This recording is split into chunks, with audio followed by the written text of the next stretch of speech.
Okay, some of us are coming from places where there are strong family patterns in our family, and God is looking up to you as the intercessor. And sometimes you pray and miss because you're not observant. That's just the truth. There are families where people get to a certain age and they die. There are families where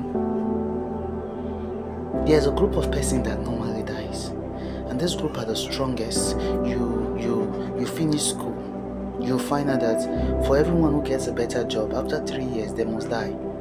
Gets a job with Air Force and somehow he dies.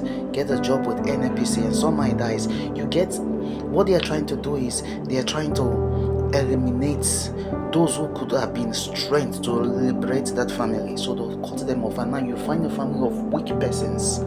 Your brother cannot help you, your sister can. There's nobody that can actually deliver people there because God uses men. There are families where there was somebody that came to our office at the time.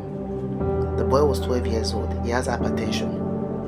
And we were like, how did you get it? The mother said it's from the father's side. How? That the father was still young when he had hypertension and diabetes. The grandfather has it. And they are saying this is a sickness. In my mind, I said, this is not a sickness. This is a spirit. It's not normal. It's not normal. These out of choice patterns.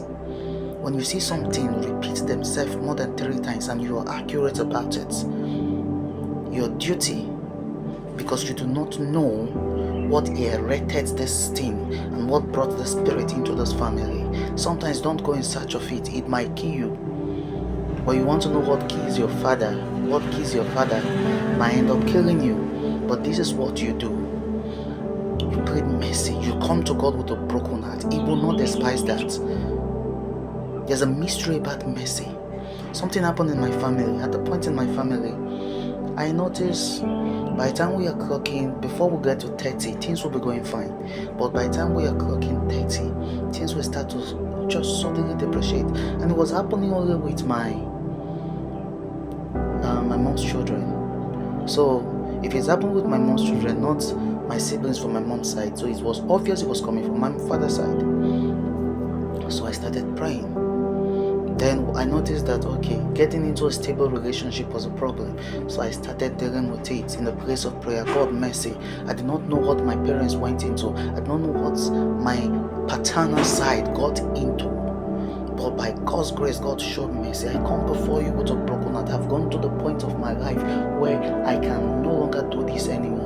I told myself at least 28, 29, I should have gotten married. I do not want to be an old man still taking care of children, but I've tried everything. I was serious. I was a laughing stock when in school. You're not ashamed. You're still this. You don't have a girlfriend. You're still this and that. But I knew what I was pursuing. But somehow it wasn't working. Some of us in that state, you are serious. You've gone to school, but somehow everything you try within the book is not working. So I started pleading for mercy, and the Lord started showing me little flaws in our lives. So I started working on my brothers and sisters, telling them this is what you're acting, this is what you're doing. Then I noticed something. While we were growing up, everyone who sees us will say, man, you guys are too fine, you guys are too fine. So it got into our head. Spirit operates with loopholes.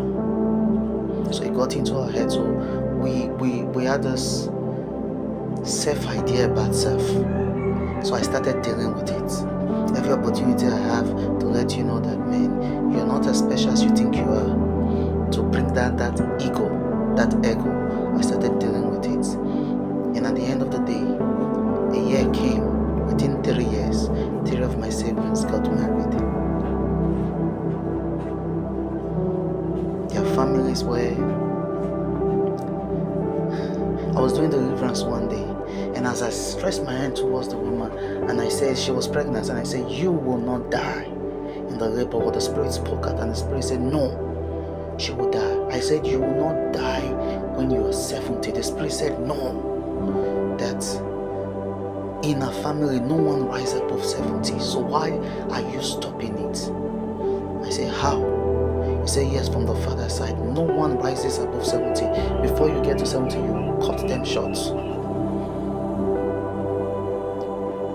So I started pleading mercy and the blood of Jesus, because there's nothing these two combined together. The blood of Jesus will nullify every agreement.